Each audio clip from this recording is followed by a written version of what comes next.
स्वागत है मित्रों। कहानी को आगे बढ़ाते हुए आज दिखाया जा रहा है लैन चोई को बस स्टेशन तक छोड़ने आया है और चोई जिसको लैन की बेरुखी और बर्दाश्त नहीं हो पा रही, तो चोई लैन की ओर पीठ करके खड़ा होकर चोई अपने बारे में लैन को बताने लगता है कि कैसे चोई के पास पहले बिल्कुल पैसा नहीं हुआ करता था कि वो किसी भी राइड के लिए खुद का भाड़ा तक पे कर सके, पर अभी चोई के पास उतना पैसा है कि वो जितना मर्जी खुद के ऊपर खर्च कर सके। पर अभी चोई के पास बिल्कुल समय नहीं होता कहीं आने जाने के लिए, क्योंकि पहला तो चोई का पढ़ाई और दूसरा चोई का काम के वजह से चोई को ज्यादा वक्त नहीं मिल पाता। फिर चोई कहता है कि लैन को इतना तकलीफ उठाकर चोई को स्टेशन तक छोड़ने आने की जरूरत नहीं था।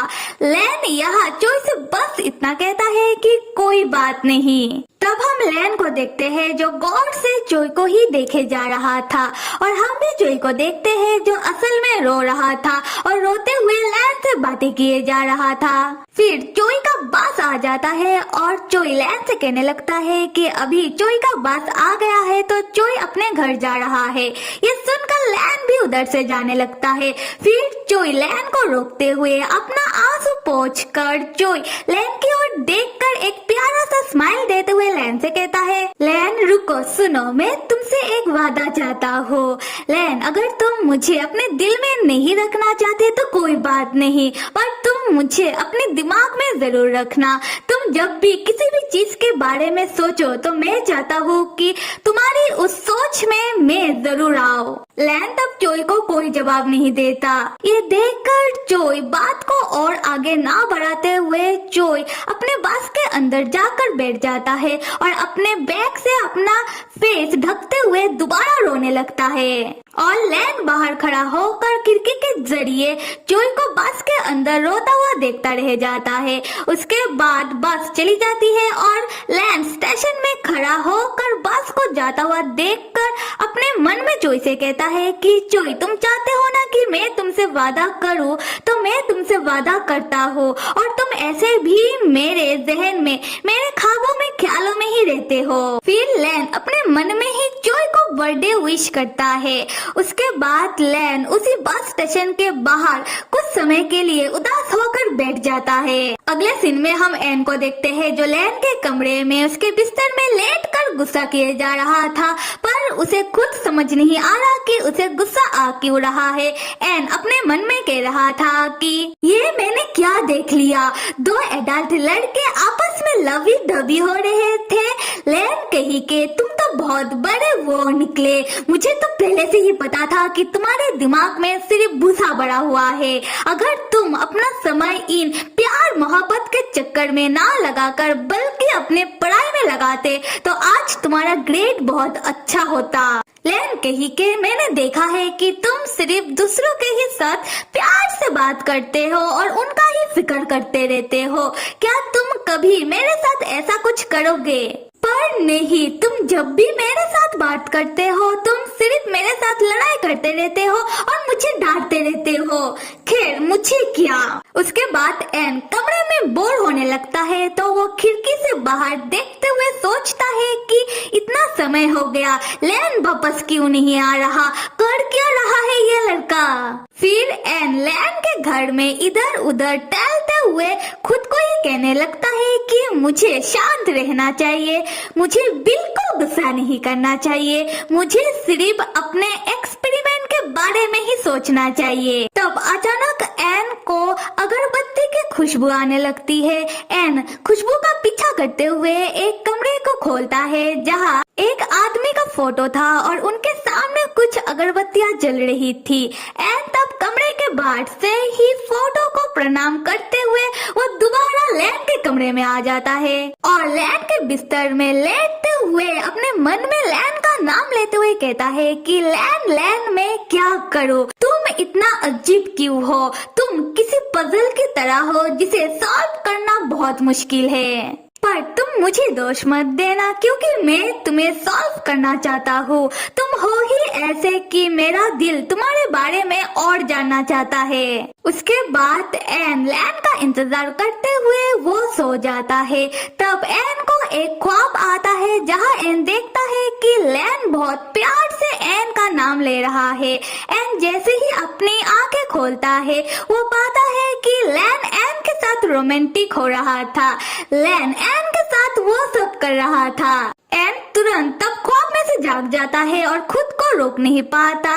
एन लैन के बारे में सोचते हुए तब मास्टरबेट करने लगता है। कुछ देर बाद एन को जैसे ही एहसास होता है कि वो शायद पगला गया है, एन तुरंत बिस्तर से उठकर बैठ जाता है और परेशान होकर सोचने लगता है कि एन अभी अभी कर क्या रहा था और एन लैन के बारे में ऐसा ख्वाब कैसे देख सकता है।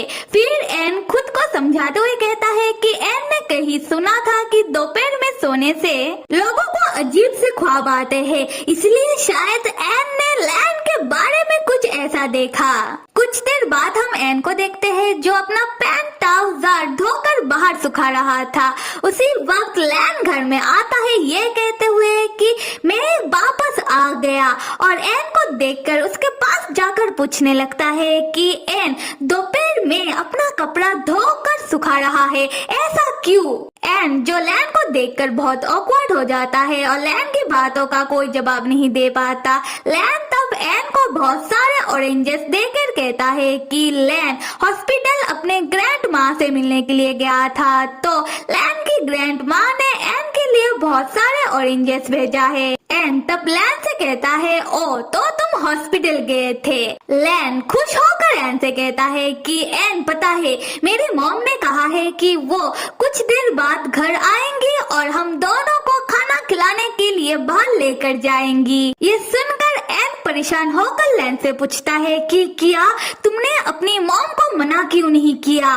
तुम उनके सामने इंसानों का खाना कैसे खाओगे? लैन कहता है मुझे ये सब नहीं पता और तुमने मेरी बातों का जवाब क्यों नहीं दिया कि दोपहर में तुमने अपना कपड़ा क्यों धोया? एन तब गुस्से में लैन के गालों में धीरे से मारते हुए कहता है कि मेरी मर्जी में जो चाहे वो करूं। लैन कहता है अच्छा ठीक है मैं समझ गया, मैं तो बस इसलिए कह रहा था कि अगर तुम्हें कपड़े धोने का इतना शौक है तो लगे हाथ मेरा भी कुछ कपड़ा धो देते। एन तब चिल्लाते हुए कहता है कि लैन क्या तुमने पी रखी है? क्या पिया है तुमने? लैन हिचकिचाते हुए कहता है कि एन वही जो तुमने दिया था, खून से बना हुआ फ्रूट अल्कोहल की टेस्ट वाला जूस। पर तुम फिक्र मत करो, मैंने ज्यादा नहीं बस थोड़ा सा ही पिया है, इससे मुझे नशा नहीं होगा। एन लाइक है भगवान इसका मैं क्या करूं? फिर एन अपना कपड़ा अच्छे से सुखाते हुए लैन से कहता है नशीली कही के तुम्हें क्या लगता है कि तुम्हारा जब मर्जी तुम अपने मुंह में कुछ भी ठूस दोगे?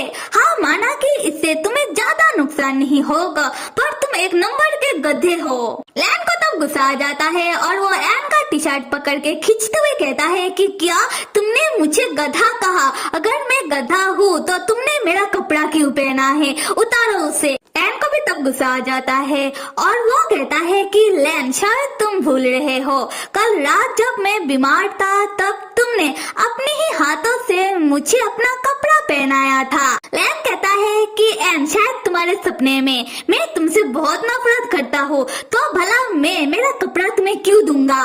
एन कहता है लैन नशीली कही के तुम्हें समझ में भी आ रहा है कि तुम कह क्या रहे हो? अगर मुझे पहले पता होता कि तुम जैसा नशीली इस जूस को टल्ले होने के लिए यूज करोगे तो मैं इसे तुम्हें कभी नहीं देता। उसके बाद एन और लैन आपस में लड़ाई करते हुए लिविंग रूम में आते हैं, जहां लैन एन को सोफे में धक्का मार देता है और एन सोफे में गिरते हुए कुछ अजीब तरीके से लैन से कहता है लैन क्या हो गया तुम्हारा? ऐसे क्यों देख रहे हो मुझे? तुम्हें मेरे साथ क्या करने का इरादा है? लैन तब सामने के टेबल में बैठकर एन से कहता है कि हाँ तुमने सही कहा, इरादा तो मेरा बहुत कुछ है तुम्हारे साथ करने का, जैसे कि जी कर रहा है मेरा कि तुम्हें पहले चबा चबा कर खा लूं। एन कहता है लैन तुम नाराज हो, तुम्हें गुस्सा आ रहा है, इसका मतलब तुम किसी बात से इरिटेट हो और जब भी ऐसा होता है तुम आकर मुझे दोष देते हो, तुम आकर अपना गुस्सा मेरे ऊपर निकालने की कोशिश करते हो। तो बताओ तुम किस बात से इरिटेट हो? क्या तुम्हें किसी ने छोड़ दिया? लैन चौंक कर कहता है कि एन तुमने क्या कहा? एन कहता है कि खैर जाने दो, मैं तो बस ये कह रहा था कि तुम्हारा मन शायद बहुत भारी होगा। अच्छा ठीक है तुम मुझे चबाना चाहते हो ना, तो बताओ कहाँ से शुरुआत करना चाहोगे। उसके बाद एन कहता है कि लैन देखो, हम दोनों का रिश्ता ऐसे ही रहना चाहिए, एक दूसरे के साथ लड़ाई और झगड़ा करते हुए। इससे ज्यादा हम दोनों को और कुछ नहीं सोचना चाहिए। यहाँ हम लैन को देखते हैं जिसे एन की बातें ज्यादा पल्ले नहीं पड़ा, और लैन लाइक जूस पीने के बाद नशा तो मुझे होना चाहिए था, पर बेकी बेकी बातें तुम कर रहे हो। खैर लैन तब स्टाइल से उठ खड़ा होता है और एन के पास आते हुए कहता है कि एन तुम चाहते हो ना कि मैं तुम्हें चबाऊं, तो रुको। फिर लैन एन के गालों को जोर से दबोचकर एन के टी शर्ट को चबाने लगता है। ये देखकर एन लैन को खुद से अलग करते हुए पूछता है कि लैन क्या कोई डॉगी है, अगर लैन ऐसे टी शर्ट को चबाएगा तो टी शर्ट फट जाएगा। उसके बाद लैन उदास होकर अपना सर एन के सामने रखकर बैठ जाता है। एन तब प्यार से अपना उंगलियां लैन के गर्दन में फिराते हुए लैन से कहता है कि क्या लैन का उस लड़के के साथ ब्रेकअप हो गया है, क्या मेरे रोंदू बच्चे को रोना आ रहा है। पर लैन तुम रोने के बारे में सोचना भी मत, क्योंकि अगर तुम रोगे तो तुम्हारा मेकअप उतर जाएगा, उसके बाद तुम बिल्कुल अच्छे नहीं दिखोगे। लैन तब तुरंत उठ बैठता है और एन से कहता है कि क्या फर्क पड़ता है, जिस बंदे को मैं सबसे ज्यादा नफरत करता हूँ, अगर उसके सामने मैं थोड़ा रो भी लूं और मेरा मेकअप भी उतर जाए तो क्या, क्योंकि तुमने तो मुझे पहले भी रोता हुआ देख ही लिया है। एन तब उठ बैठता है और लैन से कहता है कि लैन तुमने क्या कहा कि जिस बंदे को तुम सबसे ज्यादा नफरत करते हो वो मैं हूँ। लैन कहता है चुप रहो।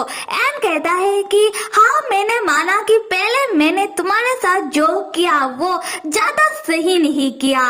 लैन कहता है कि क्या ज्यादा सही नहीं किया, तुमने बिल्कुल सही नहीं किया। और तुम्हें क्या लगता है कि क्या मुझे पता नहीं कि अभी तुम मुझे अच्छा महसूस कराने के लिए मेरे सामने अच्छा बनने का ढोंग कर रहे हो। एन कहता है नहीं लैन, मैं ढोंग नहीं कर रहा, मैं सच में तुम्हारे साथ अच्छा रहना चाहता हूँ, जिससे मैं तुम्हें और अच्छे से जान सकूं, और ये भी हमारा रिसर्च का ही हिस्सा है, और साथ में ये हम दोनों के लिए ही अच्छा है। देखो अगर हम दोनों एक साथ रहेंगे तो मैं तुम्हें और अच्छे से जान पाऊंगा और समझ पाऊंगा, और तुम भी मुझे मेरा खामियां बता पाओगे। इससे मैं भी खुद को तुम्हारे साथ साथ बहुत अच्छे से सुधार लूंगा।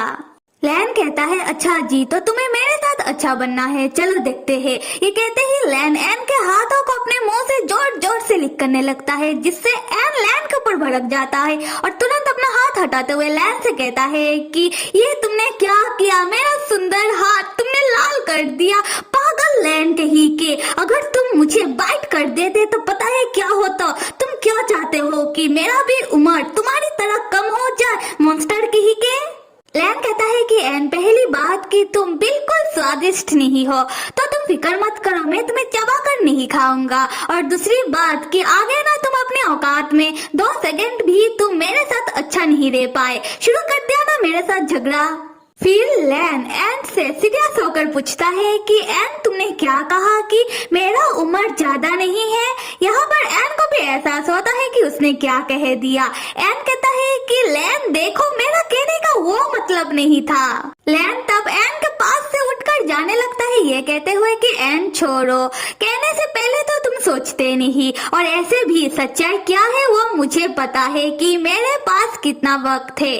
खैर तुमने शायद आज कुछ खाया नहीं होगा, तो तुम रुको इधर, मैं तुम्हारे लिए कुछ खाने का लेकर आता हूँ। यहाँ हम एन को देखते हैं, जिसको देखकर पता चल रहा है कि एन को अपनी कही हुई बात का पछतावा हो रहा है। यहाँ अगर हम लैन की बात करें तो लैन को देखकर पता चल रहा है कि एन के साथ झगड़ा कर करके बेचारे का नशा उतर चुका है। पार्ट ऑफ ए जोक आते हैं स्टोरी में। लैन एन के लिए खाना तैयार करके लेकर आकर एन से कहता है कि एन खाना खा ले वरना ठंडा हो जाएगा। लैन तब देखता है कि एन अपने फोन में गेम खेल रहा था। एन लैन को देखकर अपने पास बुलाकर कहता है कि लैन क्या जिन को जानता है जो एन के आगे वाली ब्रेंच में बैठती है, वो अभी एन को जबरदस्ती अपने साथ ऑनलाइन गेम खिला रही है जो एन को बिल्कुल खेलना नहीं आता, तो लैन एन का मदद कर दे। ये सुनकर फिर लैन एन से कहता है कि लैन को तो लगा था कि एन को हर एक काम आता है। एन कहता है कि हाँ, पर हर एक काम में ये गेम खेलना नहीं आता। और एन ने कहीं सुना था कि लैन तो गेम खेलने में मास्टर है। लैन कहता है कि तुमने मेरे ऊपर और क्या क्या जासूसी कर रखा है। उसके बाद लैन एन को फोन में गेम सिखाने बैठ जाता है। कुछ देर बाद एन कहता है कि लैन उसे खाना खिला कर दे, क्योंकि एन को अपना गेम कंप्लीट करना है। लैन एन की बातों का कोई जवाब नहीं देता तो एन कहता है कि क्या लैन को शर्म आ रहा है। लैन कहता है कि ऐसी बात नहीं है, क्योंकि लैन चॉपस्टिक पकड़ नहीं पाएगा। और कुछ दिनों से लैन पेन भी पकड़ नहीं पा रहा, क्योंकि लैन का हाथ कांपने लगता है। ये सुनकर एन चौंक जाता है और लैन से पूछता है कि ये बात लैन ने एन को पहले क्यों नहीं बताया। खैर कोई बात नहीं, वो दोनों वापस जाने के बाद एन लैन का टेस्ट करेगा, ये देखने के लिए कि लैन के साथ ऐसा क्यों हो रहा है। फिर एन और लैन दोबारा गेम खेलने बैठ जाते हैं, जो एन भाई साहब से हो नहीं रहा था। और गेम को सीखने के चक्कर में एन लैन के बहुत करीब आ जाता है। उसी वक्त लैन की मॉम घर में आती है, ये पूछते हुए कि लैन, तुम्हारा दोस्त एन की तबीयत अब कैसी है। और लैन और एन को चिपक कर बैठा हुआ देख लेती है। और ये देख कर लैन की मॉम कुछ और ही समझ लेती है। उन्हें तब बहुत गुस्सा आने लगता है। लैन अपनी मॉम को इतने गुस्से में देख कर उसके हाथ से फोन गिर जाता है। लैन तुरंत उठ खड़ा होता है और एन से कहता है कि एन, तुम कमरे के अंदर जाओ। तो फिर मेरे प्यारे मित्रों, कहानी को आगे देखने के लिए आप सब लाइक, सब्सक्राइब और कमेंट करना तो बिल्कुल भी मत भूलिएगा। Till then stay with me and see you.